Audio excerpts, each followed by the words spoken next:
Hey, I'd like to welcome you to another episode of Mission Matters. My name is Adam Torres, and if you'd like to apply to be a guest in the show, just head on over to missionmatters.com and click on Be Our Guest to apply. All right, so today's a very special episode. We have Alex Kangoun on the line. He's CEO over at Athena Solutions, Inc., and we're going to be talking about the truth about data readiness in the AI era. Alex, this is a great topic, man. Great to have you on the show. Thanks for having me, Adam. All right, Alex. So we got a lot to talk about today. I want to get into what you're doing at Athena Solutions. And, we like talking about the AI era around here. So big deal. But before we do all of that, we'll start this episode the way that we start them all, with what we like to call our Mission Matters Minute. So, Alex, at Mission Matters, our aim and our goal is to amplify stories for entrepreneurs, for executives, for experts. That's what we do. Alex, what mission matters to you? Very good. So in Athena, we help clients to take advantage of their strategic data assets and convert it into assets. Make sure that revenue grows, make sure that process improve, make sure that they stay very competitive in the market. Over the years, company accommodated a lot of, we'll call it data manager debt. And we help align people, processes, and technology so they will be strategically aligned and help company to move to the next level. Yeah. Whatever it is. That's awesome. Love bringing mission-based individuals on the line to share, how they do what they do, what they're doing, and really what we can all learn from that so we grow together. So great stuff there. Alex, I want to get into this. We're going to go further, especially that concept of bringing it from a data management debt to an asset, as you say, and to really unlock the monetization side of things there when it comes to data. But before we do, I'm curious about you. Like how'd you get into this business, of data and of tech? Where'd that start for you? I think I can say I'm a data management dynasty. Next, my mother was in computer science back in Kiev, Ukraine. Wow. So hold on. So your legacy, actually, that's wonderful. Go ahead. So make it interesting. I grew up with their understandings that, because it was my mother, that a computer job, it's not for men. It's mostly it's a woman job. And 30 years back, here I am, and I'm working to make sure my grandson will not get into computers. Wow, what a great story! So you are a dynasty. Your legacy into computer science and computer considering. Yes, I remember this all big. I'm afraid to date myself if I'll tell what I remember. So, no, tell me. Hold on. What do you remember? Tell me. This is interesting. Okay, the first things I can remember, there was big media. It looked like cake from Cheesecake Factory, if you know. Yeah. That. And this is a disk that contains some information, probably 1 megabyte. And this is how the information was stored and transferred. You have to put it, flip it. That's amazing. Before fax was invented. So let's put this. I love this story. And your mom, so she was pretty ahead of the curve, huh? She's early in this business of computers and everything else. She's at the beginning, really, because it hasn't been around that long, right? Right. Wow, what an interesting story. So now your legacy, you were born into the computer business, we'll say, in data. So when did you know that this was going to be a career? Was it when you're going through school, when you're really young, did you know, or did you tinker around or play with ideas, or when did you know this was going to be a career for you? So some kids were going into summer camp. I was going in the C programming camps. Wow. What age was this? What age, roughly, what age was this when you remember? 15. I remember 15 years old. Wow. That's interesting. So you have kind of a different perspective overall. And the reason why I ask you these questions too, first off, it's interesting to me, Alex. I'm like, that's pretty cool. My mom, I loved what she did, and she was a social worker, but I'm like, it's kind of cool. Your mom was into computers way back when too. So I like your story too. But looking at that one, and we'll get to this in a moment, but thinking about the evolution of what's taken place since you began as really a child to now, like it's mind-blowing, right? Like how far we've come in such a little amount of time. Correct. And you also have like your parents invest in your social skills. So Yeah. this is your so it has a lot. So yeah, career. It's kind of was natural for me. I Mm. do feel when you deal with in Athena we're very technical. Everybody technical understand. I do feel sometimes that computers talk to me. So like I Yeah. understand the language, I understand how they think, I Yeah. understand how the AI work behind the scenes, so I can it helps. You know. Mm. Talk to me a little bit more. Let's before we go further into the actual like data readiness and how people can, how organizations can transform them into assets. Maybe just give us a little bit of an overview of Athena Solutions overall and what you do. Let's start there. Sure. So Athena, we've been around for 20 years. Mhm. We started by partner Rick Sherman from Price Waterhouse, Mhm. and specializing in the data warehousing, business intelligence, data management, and they are kind of like we went through the natural Yeah. evolution there, and this is where we are. A lot of people still with us, Mm. like when we started, and we still have working with the clients that we start working 20 years back. So Man, what a great story. 20 years to be able to, to benefit from each other's growth and to be able to be there for each other. I love it. It's a great story. Um, Especially with how fastly things change. So let's get into a little bit further in today's topic. So I'll put this one out there for you, Alex. So let's get into AI. So when AI performs badly, like let's maybe start there. Get to some of the fundamentals. Is it a model issue or is it actually like a data quality issue? Let's maybe start there. sure. So I want to start from the point of when you say badly. A lot Mm, of time, people need to identify and think what they expect from AI. mm-hmm, So, in the simple term, it's really identify criteria for success. mm, What does success look like? And then it can be measured like, yes, it's bad, or no, we achieve our goal, or we 80% on target, we're good. Then following into more details on your question. Um, mm, recently, I saw an observation from McKinsey that out of the project, 90% of it it's related to data. mm. Only 10% for modeling and math behind Yeah. it. And I, I seen it and I fully support it, observe it, because dealing with the data, there's no glory. Everybody wants to build a model, design Yeah. an LM. The language, it's pretty. You see it like it's working. Oh, look here. Dealing with the data, it's with like dealing with the plumbing. But Yeah. without it, it will not work. So to directly answer your question, a lot has to do with the data, and data it's a big word. I mean, Mm, with processes, with infrastructure, with the quality, with mm. the data observability. I can keep going there, but it's all has to come together. Maybe not all, maybe only critical part needs to come together to make sure that this small 10% small piece will Mm, work and produce something that can be used and tangible there. mm. It's interesting because if you think about like, and I like that you bring this up, is the data's like the plumbing. It's not going to work if it's not. It's the structure, it's the fundamental. Why do you think that is, by the way, though, that the data side of it and the management side doesn't get more attention? Why do you think that is, and that the model does? I'm just curious from your perspective. There is no one reason. If I Yeah. would tell you one reason, everybody would fix it. Everybody, data part, it's strictly individual. I think it's Mm, really not in DNA, but code behind DNA of every company.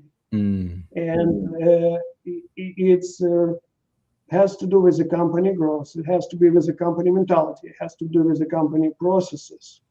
A lot of mm. problems were either ignored or pushed down, and rightfully so. Like Yeah. because company have different objective, different goal, and if the specific data problem is not supporting where we want to go, it can be delayed.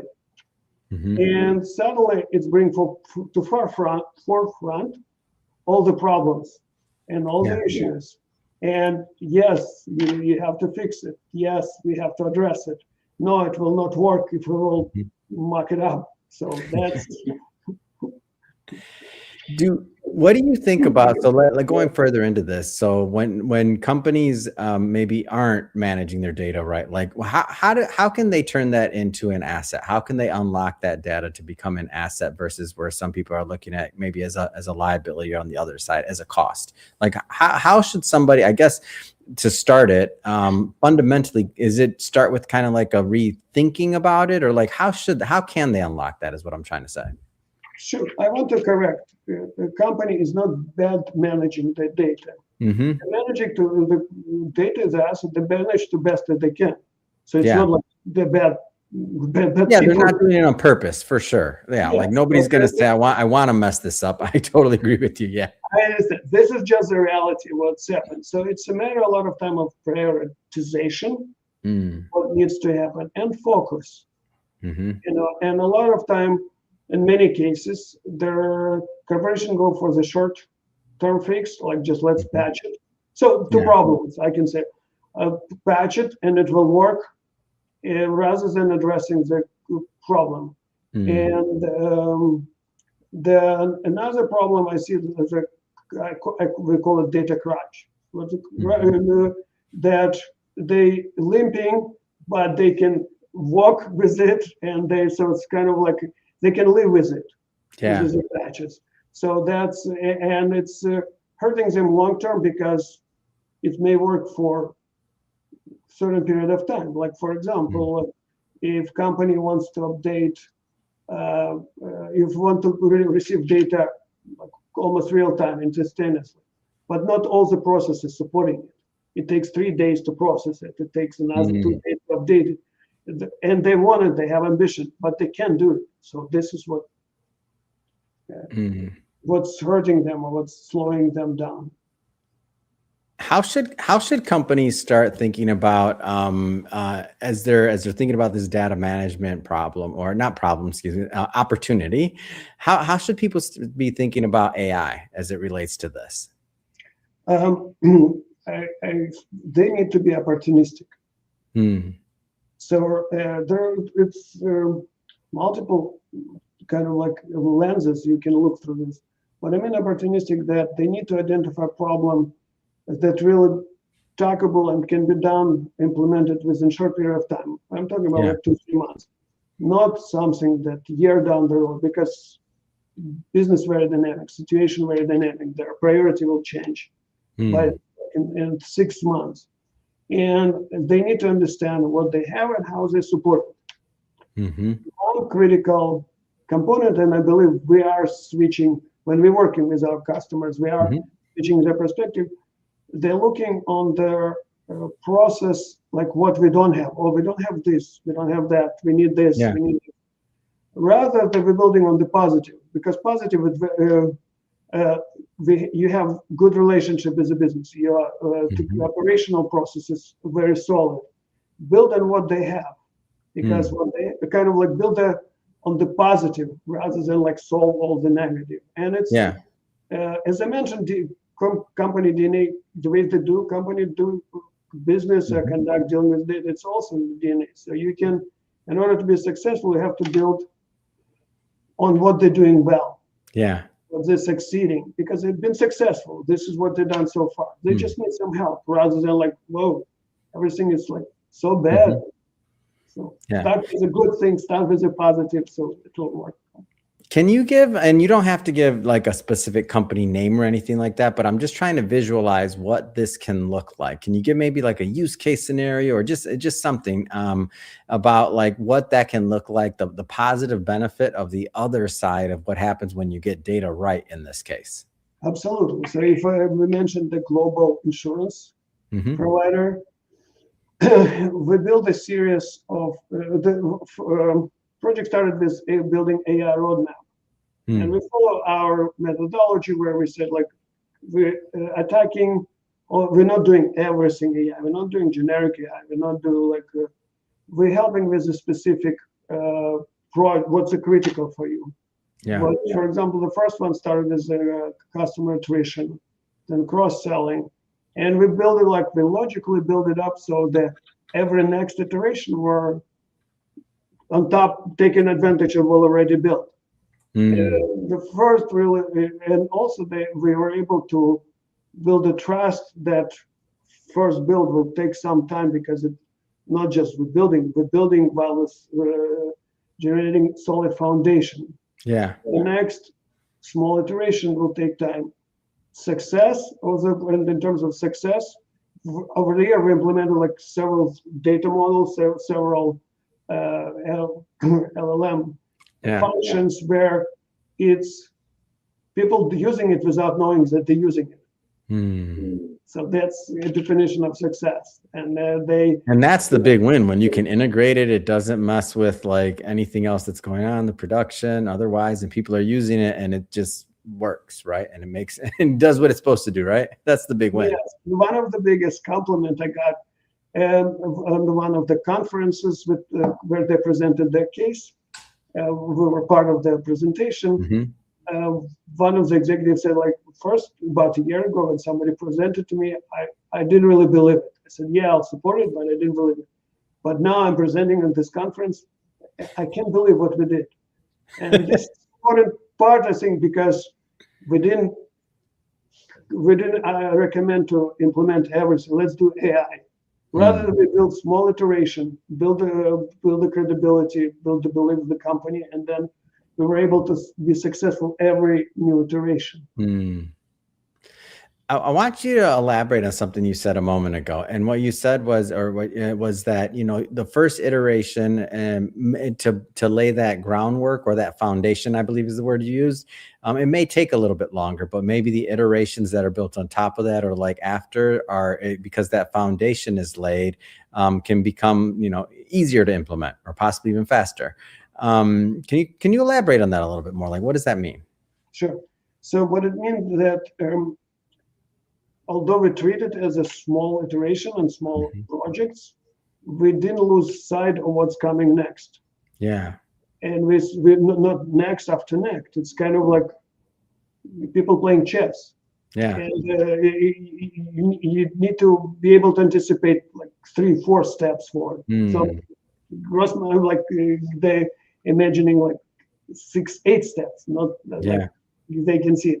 So we were able, because of the roadmap, we understand what exactly needs to happen. Talking about the advantages of what the company done great and what's not. They have like very good technology, DevOps, development processes, and operational procedures. So it helped. We built on it.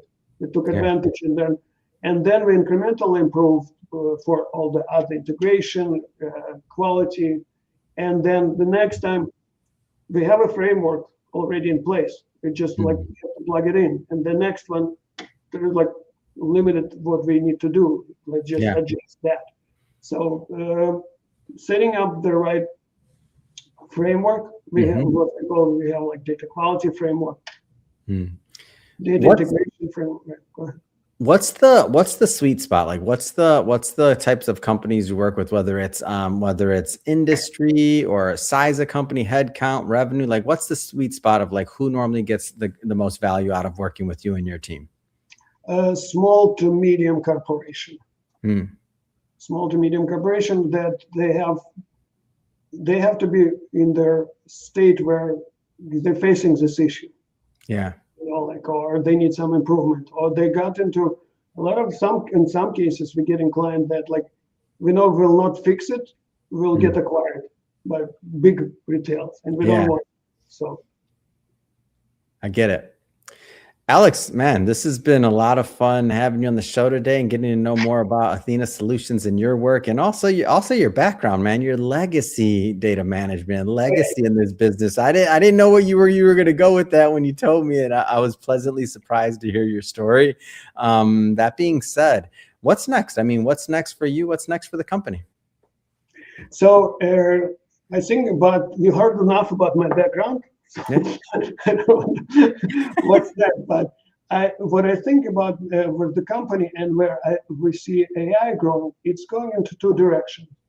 One, it will go into really some industry or even business case specific. For example, fraud detection, customer client retention, insurance fraud. We talk about it, or pricing optimization, or cross-selling optimization. So it will be specific use cases.